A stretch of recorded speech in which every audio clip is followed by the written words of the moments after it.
Jangan lupa like, komen, dan subscribe channel YouTube TVRI Bengkulu dan nyalakan lonceng notifikasinya.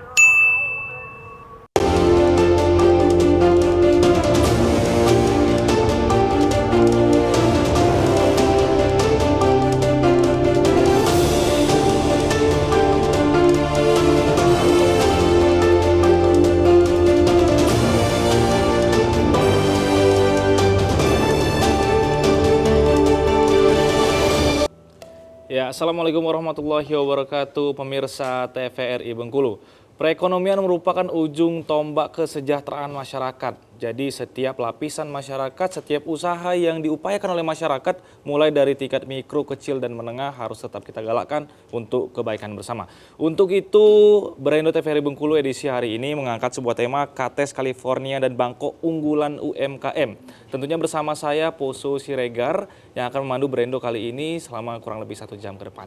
Sudah hadir juga di studio TVRI Bengkulu kedua narasumber kita. Saya perkenalkan terlebih dahulu pemirsa. Yang pertama ada Bapak Baheri sebagai Kepala Desa dan juga petani KTES California dan Bangkok. Selamat datang Bapak. Apa kabarnya Bapak? Alhamdulillah sehat Bang. Ini pertemuan kita yang kedua Bapak ya? Iya betul. Nah, setelah sebelumnya kemarin langsung melihat situasi dan keadaan dari kebun KTESnya langsung ya Bapak? Iya. Nah, dan alhamdulillah sekarang di pertemuan kedua kita sudah bisa berdialog dan memberikan edukasi kepada masyarakat dan juga pemirsa TVRI Bengkulu ya Bapak ya. Baik pemirsa, yang kedua saya perkenalkan ada Bapak Harzon Zori ya Pak ya, selaku Ketua Asosiasi UMKM Bengkulu Bersatu Provinsi Bengkulu. Provinsi, selamat datang Bapak. Apa kabarnya Bapak? Alhamdulillah. Ini ketua di provinsi ya Bapak ya? Iya. Tapi ini sebuah kebetulan atau seperti apa? Satu daerah ya Bapak? Satu ya, daerah. Ada satu desa juga bahkan? Enggak, ya, Oh, lain kecamatan. Lain kecamatan ya? Tapi satu daerah sama-sama di Kabupaten Bengkulu. Bengkulu Utara. Bengkulu Utara. Jadi ini sangat menarik sekali. Seperti yang kita ketahui, seperti yang ada di dalam tema KTES California. Jadi kita bahas terlebih dahulu mengenai KTESnya nih Pak, sebelum kita jauh ke perekonomiannya. Jadi KTES California ini bagaimana awalnya sekali atau KTES California dan Bangkok ini Bapak terpikir untuk menggalakkannya di Kabupaten Bengkulu Utara Pak? Bisa diceritakan seperti apa? Terima kasih. Pada awalnya dulu ya, berapa tahun yang lalu, udah 5 tahun yang sudah, ya kita memang pemain buah-buahan ya, bergerak di bidang buah-buahan, di seluruh buah-buahan di seluruh di Indonesia. Pada awalnya dulu dari Aceh, Medan, Padang, Bali dan Sulawesi. Oke, maaf Bapak, kita ada sedikit kendala teknis. Kita ke Pak Herzon terlebih dahulu, Bapak. Jadi kalau sebenarnya kalau penanaman KTES, baik California ataupun Bangkok ini, dari segi ekonominya dia lebih masuk ke tingkat menengah kah, tingkat kecil kah, atau tingkat mikro kah? Atau seperti apa tuh Pak? Saya melihat ini, kalau kemarin saya lihat mikro, ini udah menengah nih nampaknya. Ini udah menengah ya Pak? Harapan kita besar, ini besar Pak. Udah progresif ya Pak? Iya, iya. Karena makanya kita KTES California dan Bangkok ini kita jadikan program unggulan. Oke. Ya, karena saya melihat peluang selama ini. Jadi gini Pak, sebelum saya jelaskan masalah KTES, saya ingin katakan bahwa asosiasi UMKM ini dibentuk ingin menjembatani apa permasalahan pelaku UMKM. Termasuk usaha apa yang bagus kita kembangkan. Nah setelah kita lihat ternyata KTES ini sangat menarik dan itu layak kita menjadikan program unggulan. Kalau kemarin dia mikro, ini udah menengah, apalagi dengan program dengan Pak Baheri ini, beliau selaku Kades juga dan pebisnis saya bilang ini cocok sekali Pak. Kita berkolaborasi, makanya kita dampingi terus sampai ini berjalan. Dari kapan itu Pak KTES ini ataupun penanaman KTES ini mulai jadi bisa dikatakan pusat perhatian dan dijadikan bahkan sebagai program unggulan? Dari kapan itu Pak, kalau boleh tahu? Kalau perhatian udah lama, cuman kalau jadi program unggulan sekitar 2-3 bulan ini. Karena selama ini saya belum menemukan, karena kendala di KTES ini satu Pak, siapa yang beli? Yang selama ini jadi pikiran. Saya 3 tahun yang lalu saya ada keliling saya jualan KTES Pak. Saya ngoper ini Pak? Iya. Pernah KTES itu berbuah nggak bisa jualnya, nggak ada siapa yang beli. Mau ngasih orang aja udah malu kita berapa kali. Jadi setelah kita menemu orang yang siap membeli berapa adanya, tetapi kita ada MOU ya dengan pelaku UMKM yang menanam KTES itu, maka ini peluang bagi kita. Maka kita 3 bulan ini peluang itu kita dapat dan kita udah ada ini. Oke, kita ke Pak Bahiri lagi. Ini bisa dilanjutkan tadi Pak. Bagaimana cerita awalnya bahwa Bapak merasa ini sebagai sebuah potensi besar yang bisa dikembangkan di Bengkulu Utara.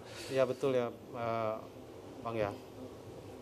Dulu sebelum kita menjabat jadi kepala desa Tanjung Putus, Kecamatan Kerkap, kita memang latar belakangnya dari pembisnis ya, pembisnis buah-buahan ya, termasuk pembisnis di buah-buahan pepaya dan Bangkok dan Thailand ini, pada khususnya pepaya California. Karena ini khusus untuk pasar di daerah DKI Jakarta, daerah Jawa lah khususnya kan. Nah, kalau dulu betul kita belum terekspos ke media, karena dulu kita latar belakangnya pengusaha kecil-kecilan, nggak di pemerintahan. Nah, dalam kepemimpinan kita sudah 1 tahun, sudah tahun setengah ini, berjalan beriringan dengan program, ada program namanya program desa, program ketahanan pangan di sana, dan saya juga menggalakkan program ketahanan pangan baik di desa saya sendiri maupun di tingkat kecamatan. Itu program KTS Californiana. Oke, itu awalnya masuk Bapak mengupayakan di Bengkulu Utara dari sebelumnya Bapak yang sebagai pelaku usaha, itu di mana Pak? Awal sekali Bapak sebagai pelaku usahanya di Bengkulu Utara juga kah atau di mana? Ya di Bengkulu Utara pada awalnya dulu kalau saya tinggal dulu di Tanjung Putus. Waktu itu di daerah saya di desa sendiri, waktu itu memang belum bisa ditanam karena lahan kita belum ada waktu dulu. Saya bergerak di daerah Aur Gading, Simpang Ketenong, Lubuk Jale, yang di situ pusat kita, karena mereka ada lokasi persawahan. Karena di sana dulu memang lokasinya persawahan. Nah, kebetulan di periode kita menjabat ya kita mulai menggarap menanam itu waktu Abang meninjau itu kan kemarin itu kan. Nah, itu mulai kita garap itu. Oke, berarti awalnya sebagai pelaku usaha itu memang sebagai petani juga atau memang ngambil aja nih Pak dari petani-petani? Saya juga rakap ini. Petani juga iya, penampung juga iya, pemasaran juga. Saya juga semua dihantam ya, karena saya juga pemasaran di daerah Jakarta. Saya istilahnya juga pelakunya di sana. Bahkan dari provinsi yang lain saya juga banyak menerima buah-buahan. Tapi kenapa masih banyak yang bingung nih Pak, khususnya di Bengkulu Utara, yang menanam kates bingung mau jual kemana, itu awalnya seperti apa Pak? Bisa diceritakan? Oh, karena mereka belum kenal sama kita, Bang ya. Oh, itu saya ya, Pak, belum dapat kuncinya nih. Ya, termasuk Pak Erson ini saya baru kenal berapa bulan ya. Beliau ini menjabat sebagai ketua EKM, saya juga baru menjadi kepala desa. Mungkin kami baru 5 bulan atau 6 bulan baru kenal, baru ini. Kalau dulu saya berjalannya sendiri. Dari tahun berapa tuh Pak Bapak jalan sendiri tuh sebelum memang coba diperkenalkan secara luas di Bengkulu Utara? Kalau sebelum jadi kades lah ya, itu udah dari tahun 2000-an ya. Dari 2000-an awal? Iya, Pak? iya. Dari baru saya lahir itu Pak. Tahun 2000 ya tahun 2000-an ya. 2000-an dulu ini KTS California ini. Kalau KTS California ini pertama kali kan udah 2010 ya kalau tidak salah saya ya. Penemuannya pertama di Bogor, di IPB ya. Tidak salah saya itu ya. Jadi turunannya. Jadi kalau di Bengkulu memang baru. Ya, Bengkulu ini baru 6 tahunan lah. 6 tahunan bergerak di ini. Apalagi di utara. Di Bengkulu Utara baru, karena yang terkenal baru tahun inilah kira-kira Bang. Oke, semakin menarik pembahasan kita. Kita akan nanti ke Pak Erzon juga, tapi kita harus jeda terlebih dahulu.